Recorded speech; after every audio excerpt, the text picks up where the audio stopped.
Hello students and dear parents, मैं इस समय एडवोकेसी कर रहा हूं आप सब बच्चों की तरफ से, नीट के एस्पिरेंट्स की तरफ से और मेडिकल के बच्चों के साथ साथ आईआईटी के एस्पिरेंट्स बच्चों की तरफ से।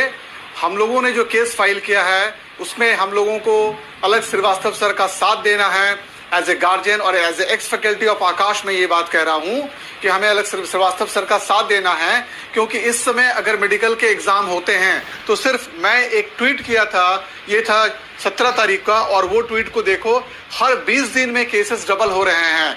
आज के डेट में 28 लाख प्लस हमारे यहाँ कोविड के केसेस हो गए हैं और 50,000 में सिर्फ 20 कम 49,980 डेथ हो चुके हैं।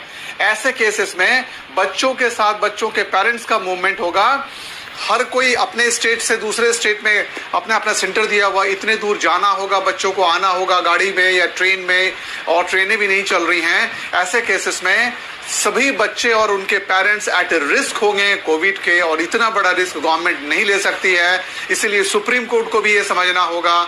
सुप्रीम कोर्ट भी एक्चुअली गवर्नमेंट को स्पॉन्सर करती है, सुनती है, लेकिन सुनने के बाद जजमेंट लेती है। और हम लोगों की तरफ से अलग श्रीवास्तव सर को सभी लोग ट्वीट करो, हम लोग अलग श्रीवास्तव सर हम लोगों के केस को वहां पे फाइट कर रहे हैं सुप्रीम कोर्ट में, and thanks to the Supreme Court judgment. आज तक कभी सुप्रीम कोर्ट का जजमेंट गड़बड़ नहीं हुआ है, ये भी हम लोगों के फेवर में आएगा। इस डेट को डिले होना चाहिए। जब तक कोविड का वैक्सीन नहीं निकले ये एग्जाम पोस्टपोन्ड हो जाना चाहिए और उसी समय ये एग्जाम होना चाहिए। थैंक्स। और मेरे ट्वीट के साथ आप रीट्वीट कीजिए, लाखों की संख्या में मेरी बातें प्रधानमंत्री तक